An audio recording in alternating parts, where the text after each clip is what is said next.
Hello guys, आज की video में हम सभी निबंध का एक मोस्ट इम्पॉर्टेंट जो क्लास 12th एंड 10th के लिए बहुत ही इम्पॉर्टेंट है, जो हर साल पूछे जाने वाला है और कैसे लिखेंगे और इसमें पूरा डिटेल में जानेंगे। तो वीडियो को अंत तक बने रहिए और आप सभी को लाइक और सब्सक्राइब करना ना भूलिएगा अगर इसी तरह वीडियो अगला देखना चाहते हैं इम्पॉर्टेंट के नज़र में। तो यहाँ पर मैंने भारतीय किसान समस्या और समाधान के लिए एक निबंध लिखा हूँ, जो किस तरह लिखना है इसके बारे में हम इस वीडियो में चर्चा करेंगे और पूरा वीडियो फुल देखिएगा, तभी आपको एक एक पॉइंट अच्छे से समझ आएगा। अगर आपको फुल वीडियो देखेंगे तो पूरा अच्छे से निपटारा हो सकेगा और काफ़ी हद तक समझ आएगा। चलिए स्टार्ट करते हैं।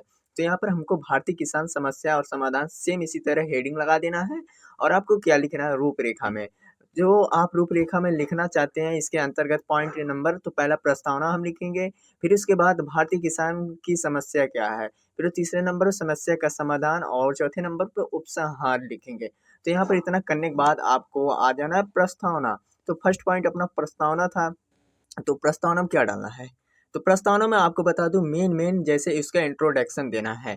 यहाँ पर हम भारतीय किसान के बारे में बात करें तो यहाँ पर इंट्रोडक्शन कैसे देंगे, ग्राम, और आपको वो ज़्यादा लिखना भी नहीं है प्रस्तावना में, छोटा जितना हो सके उतना अच्छे से और छोटा में लिखना है। तो यहाँ पर ग्रामीण भारतीय सभ्यता के प्रतीक है, मतलब ग्रामीण जो भारत है भारतीय है वो सभ्यता का प्रतीक है और भोजन एवं अन्य आवश्यक वस्तुएं गांव ही पूर्ण है। तो यहाँ पर हमको भारतीय किसान समस्या और समाधान सेम इसी तरह हेडिंग लगा देना है और आपको क्या लिखना है रूपरेखा में। जो आप रूपरेखा में लिखना चाहते हैं इसके अंतर्गत पॉइंट नंबर, तो पहला प्रस्तावना हम लिखेंगे, फिर उसके बाद भारतीय किसान की समस्या क्या है, फिर तीसरे नंबर पर समस्या का समाधान और चौथे नंबर पर उपसंहार लिखेंगे। तो यहाँ पर इतना करने के बाद आपको आ जाना है प्रस्तावना। तो फर्स्ट पॉइंट अपना प्रस्तावना था, तो प्रस्तावना में क्या डालना है। तो प्रस्तावना में आपको बता दूं मेन जैसे इसका इंट्रोडक्शन देना है।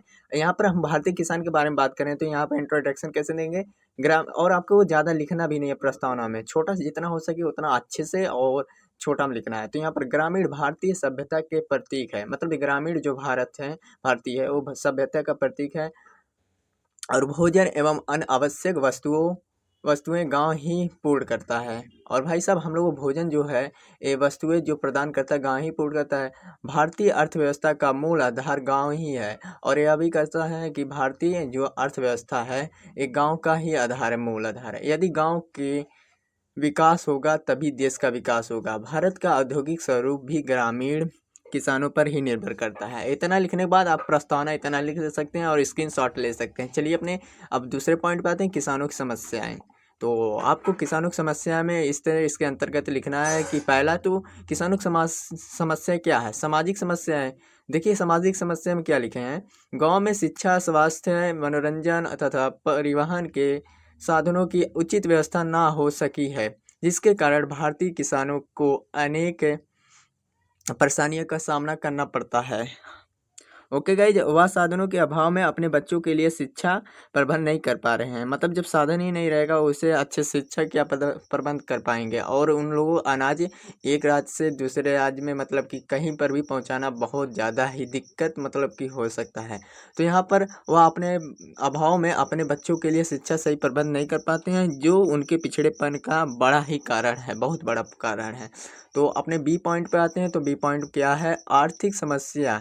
तो आर्थिक समस्याएं में क्या है, गांव के अधिकांश किसानों की आर्थिक स्थिति बहुत खराब है और उनकी उपज की उचित मूल्य उन्हें नहीं मिल पाती है। भाई साहब गांव में जो उपज होती है उसका उचित मूल्य नहीं मिल पाता है और पैदावार नहीं कर पाते हैं। यहाँ पर वही लिखना है, पैसे के अभाव में वे अच्छी पैदावार नहीं कर पाते हैं। जब पैसा ही नहीं रहेगा तो कैसे ही वो अच्छी बीज का बोएंगे, तभी ना उसका फसल अच्छा निकलेगा। और जिसके कारण गाँव में भुखमरी, निर्धनता और बेरोजगारी जैसी समस्या आती है। ठीक, चरम सीमा पर है। तो गांव की स्थिति में क्या लिखना है, आपको गांव में आज भी पक्की सड़कों का अभाव है और शिक्षा, स्वास्थ्य तथा मनोरंजन के साधनों में उचित व्यवस्था नहीं। तो गांव की उचित जो गांव की स्थिति है वहाँ पर पक्की सड़क नहीं है, शिक्षा नहीं है, स्वास्थ्य सही से नहीं मिल पाता है, मनोरंजन का कोई चीज़ नहीं है, तो इसका उचित व्यवस्था नहीं है। और इसके आगे क्या लिखेंगे हम सभी, तो स्क्रीनशॉट लेना चाहते हैं ले सकते हैं। यहाँ पर हम ये भी कह सकते हैं बेरोजगारी अपने चरम सीमा पर है तथा संचार के साधनों, पेयजल, निर्देशन एवं परामर्श संबंधी सुविधा का अभाव है हम लोगों के पास। जो गांव में है उसके पास, उन लोगों के पास ना पेयजल की सही से सुविधा हो सकी है, ना संचार हो सकी है, और विगत वर्षों अच्छी बरसात ना होने के कारण खाद्य उत्पादन में कमी आई है। अब भारतीय किसानों की समस्या का समाधान, आप तो अभी तो इसमें पढ़ रहे थे क्या दिक्कतें उन लोगों को होती है उसके बारे में कारण लिखे थे। अब भारतीय किसानों के समाधान मतलब इसके समस्या का समाधान कैसे निकालें। विज्ञान का योगदान, तो पहला हेडिंग विज्ञान का योगदान, तो इस तरह लिखिएगा और हेडिंग डाल दीजिएगा। तो जनसंख्या की दृष्टि से भारत विश्व में दूसरे स्थान पर है, लेकिन फिर भी आज उर्वरकों, बुआई, कटाई के आधुनिक संसाधनों मतलब कि साधनों, कीटनाशकों, दवाइयाँ तथा सिंचाई में के साधनों ने खेती का अत्यंत सुविधाजनक एवं सरल बना दिया है। मतलब विज्ञान आज हमारा है, इतना बड़ा जनसंख्या है, लेकिन फिर भी उर्वरका, बुवाई, कटाई, आधुनिक साधनों, कीटनाशक दवाइयों जो है हम लोग सुविधाजनक बना दिया है।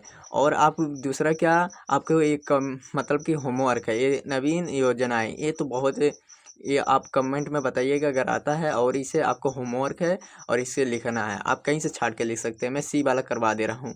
ग्रामीण योजनाएं, तो किसानों के लिए राष्ट्रीय ग्रामीण विकास बैंक की स्थापना की गई। मतलब ग्रामीण योजनाएं और किसानों के लिए यह फायदा हुआ कि वहां पर बैंक की स्थापना की गई, जिसका उद्देश्य है कृषि, लघु और उद्योग, कुटीर उद्योग, ग्रामीण क्षेत्रों में अन्य आर्थिक गतिविधियों को प्रोत्साहन देने के लिए ऋण प्रदान करेगा। जो ग्रामीण योजना है, मोटी मोटा कहने का मतलब है, वो बैंक स्थापित किया है, और जिससे एक अच्छी ऋण उन लोगों को प्रदान कर रहा है किसानों के लिए जो बैंक है, और जिससे उन लोग लघु कुटीर उद्योग अपना स्वयं क्षेत्र पर स्थापित कर सकते हैं। तो डी अपना आता उपसंहार, जो मोस्ट इम्पॉर्टेंट, इसे इस तरह लिखना ही रहेगा, ये तो ना भूलिएगा। तो गांव की उन्नति भारत के आर्थिक विकास में अपना महत्वपूर्ण सीन रखती है। मतलब गांव की उन्नति जो है भारत के आर्थिक विकास में अपना महत्वपूर्ण सीन रखती है। गांव में शिक्षा, स्वास्थ्य, सफाई आदि की व्यवस्था में प्रयास किया जा रहा है। मतलब गांव में जो है शिक्षा, स्वास्थ्य, सफाई आदि की व्यवस्था में प्रयास किया जा रहा है।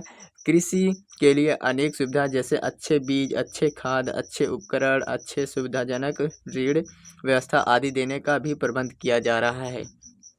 इससे किसानों की स्थिति सुधार लाया जा सकता है। तो गाइज यहाँ पर इतना तो आपको उपसंहार में लिखना ही है, इसी तरह सेम लिखना है, और तभी आपको नंबर अच्छे से मिलेगा। अगर इस तरह लिख के आएंगे पॉइंट बाइज पॉइंट, तो आपको कोई 9 नंबर रोक नहीं सकता। ये 9 या 10 नंबर का नंबर में पूछा जाता है, जो आपके लिए सिर्फ 1 घंटे का प्रैक्टिस ही 9-10 नंबर आपका बना देगा। तो कमेंट में ज़रूर से बताइएगा। अगर एक और निबंध है जो परीक्षा के लिए इम्पोर्टेंट है, तो लाइक और सब्सक्राइब करके जाइएगा वीडियो को।